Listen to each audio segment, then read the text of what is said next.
Good afternoon. My paper is about the urbanization process and policy response in China. Particularly, I'm using some of data from the 2010 Chinese census, so we have much better picture about the Chinese urbanization in the past 20 years. Yeah. So I will cover first about the ideas of the formal and informal urbanization in China, and then looking at the urbanization process through a push and pull model. Then looking at the urban policy response and options, and a very brief conclusion. As we know that according to the UN reports that in the future, China and India will be the major source of the urban population growth. And we know that since the 1980s, when I studied urbanization in China, we know that third world countries have the problems of poverty, of urbanization. I think the major question facing China is now whether China will also facing such kind of problem in the near future, given the very rapid urbanization in China. So my question is, study question is, in what extent is urbanization in China similar to other third world countries? Now I will look into all these aspects as I mentioned. First, about the formal and informal urbanization in China. As we know, if we look at the urban population in Chinese cities, they're actually including the local population. We usually consider they have the Fukou in the local area. And they're including, maybe the Fukou category is non-agricultural population. This is the most core part of urban population. And maybe also including some people have agricultural population Fukou, but they actually still consider as urban residents. That's the local part of populations. The second part is migrants. Some migrants actually have local Fukou. So we call them as permanent migrants. They have the whole full welfare as local people, so this we call the permanent migrants. And then we also know that a large proportions of migrants are temporary migrants, or they call temporary populations. They don't have the full rights in the local areas. They don't have Fukou in the destinations. So basically we see that the Chinese population in the cities have three components: local population, permanent migrants, and temporary migrants. Now we're referring to the formal urbanization process is the increase of the urban Fukou population or urban agricultural population. If this part of increase, we say it's formal urbanization process. The other part we call the informal urbanization process, referring to the increase of the temporary population or the agricultural populations in Chinese cities. Now the data show us that in the total urban populations, the percentages of people have local Fukou is declining because of the increasing number of temporary migrants. So we can see that in year 2010, the proportion is only about 66%. In the urban population of China, only less than 70% is now have the local Fukou. But this number, in terms of number, is also still increasing a lot. The urban non-agricultural population is being increased by 147% from 1982 to 2010. And the total number now is 358 million. All these people have local Fukou with status of non-agricultural population. So this we say is a core part of Chinese urban population. It's still already on very large scale after rapid growth. But on the other hand, the temporary population is increasing a lot. In 1982, only 6 million, whole country. But by 2010, it's 261 million people are away from their Fukou place. So these are huge proportions. And on the tables, I show how many of them are actually, the majority of these temporary population actually living in cities. The total number is more than 225 million. So roughly we can see that 3% of them are coming from the same city or same district. They're local people, but away from their Fukou place. Another 30% is from the same province, but the other cities. And another 30% is coming from other province, but from the whole country. So we see that the temporary population is actually proportionally coming from three different sources. This is the basic situation. But overall, we see that in the Chinese total urban population, roughly about 30% is temporary population now. Only about 2/3 have local Fukou. 1/3 does not have the local Fukou. Now we also have the data for the Pearl River Delta that in near Hong Kong we have paid more attention to. We can also see the large proportions of increase of the urban population. I think that actually the Pearl River Delta regions, the levels of urbanization is very high already. Some are 70%, some are 90%, some are even 100%. So it's a very highly urbanized region in China. Sorry, this is, yes, this is Pearl River Delta, okay.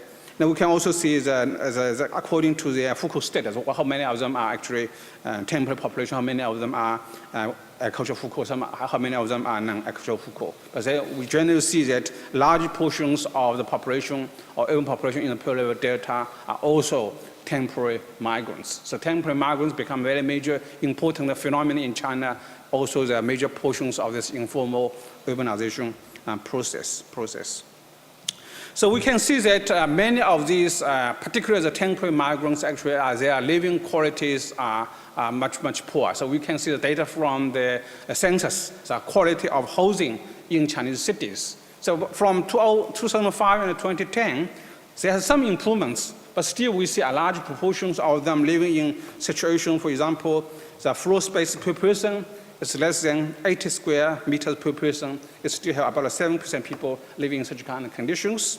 About 10% people are households living in housing units without a kitchen, and 16% living in households without a toilet, 30% living in households without pipe water. So we see that still have about 6 to 15% of people living in very poor housing conditions, indicating poor situations.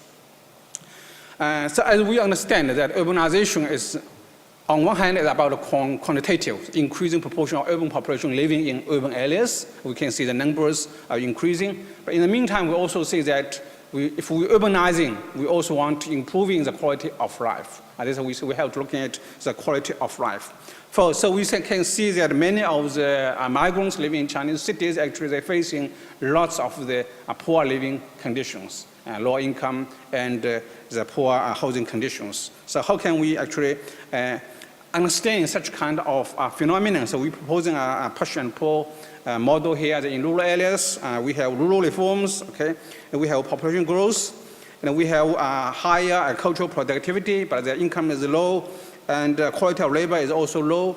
The labor is cheap. In urban areas is different. We have urban reforms. Generally, urban income, particularly in terms of cash, is a higher income than rural areas. And the labor actually have much better education. Labor is more expensive. So, and there's industries, companies, factories in cities now facing increasing competition for their profit. So they're looking for cheaper labor and cheaper service. So basically, they're actually welcoming migrants from rural areas go to cities, providing cheaper labor for them. So we see the demand for labor, but also in rural people, they also have a desire moving to cities because this is where they can find their job and income, okay? But as we know that these urban temporary migrants does not have local Foucault, generally as a kind of situation that because of the Foucault system. These rural migrants arriving in Chinese cities say we're not able to get local Foucault. Generally, they are denied many local welfare, local services public services from the government.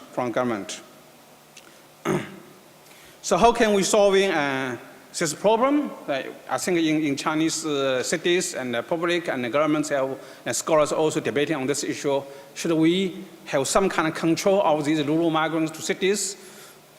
Although these are informal migrants, they're living in very poor situations, but actually, according to the Chinese regulation today, they can go to city to find a job and they're living there. Now, how can we actually have any kind of mechanism to stop them moving from rural areas to cities? As we know that in the past, we heavily rely on this Foucault system to controlling rural to urban migration. And as we know, many scholars argue, and many people also argue, this Foucault system is a discrimination. They're discriminating according to your origin. You're coming from rural area, you were not able to get all the welfare in Chinese cities. So how can we do? Are we going to continue using this kind of Foucault policy? So here are the examples. If you are coming from rural areas, you want to find a security job in Shenzhen city, or you want to find a job even in Beijing in supermarkets, you should have got a guarantee of the local people to secure you find such kind of job. So we see that you are being, somehow the rural migrants are facing discrimination in the labor market. The one we're proposing, we think that it is possible, I think, that we can introducing some measures or policies that is not discriminative, it's neutral. It's applied to everybody, okay? But in the meantime, we can have much higher, guarantee higher quality of life and employment space for the urban residents. So we have some of the proposals. First, of course, we should think that we should improving the rural conditions. If we have better rural conditions, then rural migrants will think whether I should go to cities. And also, we're asking for much better provisions in cities, because otherwise they will stay in rural areas. So if your rural areas are forgotten, very poor, then people have to go to cities. Then you end up with lots of rural urban poverty. So we see that you have to look at the rural origins to improving their situations. Also in the urban areas, I think we should need much better regulations of the housing market, okay? Because very often, if you don't have regulation, then it's very easily somebody in the cities want to make money out of these migrants. They will creating or provide very poor housing situations, very crowded, but they can still able to link the housing units to the rural migrants. So we will eventually accommodating lots of rural people living in very poor situations. But if we have very tight regulations, okay, urban housing is very expensive. If you are working in low-income areas, you have low-income jobs, some migrants may not be able to afford. If not able to afford, they will go back to rural area because they couldn't survive. But if you're providing very poor housing conditions, very, very cheap, you are attracting these rural people coming to cities. So we see that you should actually regulating the housing market is very important to making sure that we have much better quality of life in urban areas. In the labor market is similar. I think Chinese government is already doing that, raising the minimum wages. If we have higher levels of wages, then on the one hand, we're reducing the demand for cheap labor. On the other hand, we can have much better living standards for urban migrants from rural areas. So I think we should do both. Okay. So we say if we apply such kind of regulations, it's happen to be applied only to rural migrants. It's applied to anybody. If you're living in a city, you have to follow the regulations of housing market, labor market, so that it's equal. It's not discriminative. But in the meantime, we're able to have much better regulation of flows of people between urban and rural areas. So this is my major suggestions about the urban policy response. So actually, regarding the Foucault reform, the Chinese government actually announced a new policy in 2011. They want to introducing much open, relaxed Foucault to migrants from rural areas. In the small cities, they will actually should be easily given to Foucault to those migrants. But in large cities, there is a suggestion that you still have some kind of control. Because of time, I don't go into this details of this table, but it's on the paper in the book you have. So a very brief conclusion. We say that in Chinese cities, at least portions of Chinese cities, in some of the bigger, larger of the Chinese cities, we see there's some tendency or emergence of low housing quality in some parts. So this is becoming similar to some third world and cities. And what's the major difference? We know that as we have a Foucault system, I try to regulating such kind of problem, but we think that we should, as I just mentioned, that we should actually removing such kind of Foucault discriminative policy. We should apply the same but more regulated housing market, labor market to guarantee much more smooth and orderful migration, urbanization. Thank you. Thank you. Thank you. Very clear.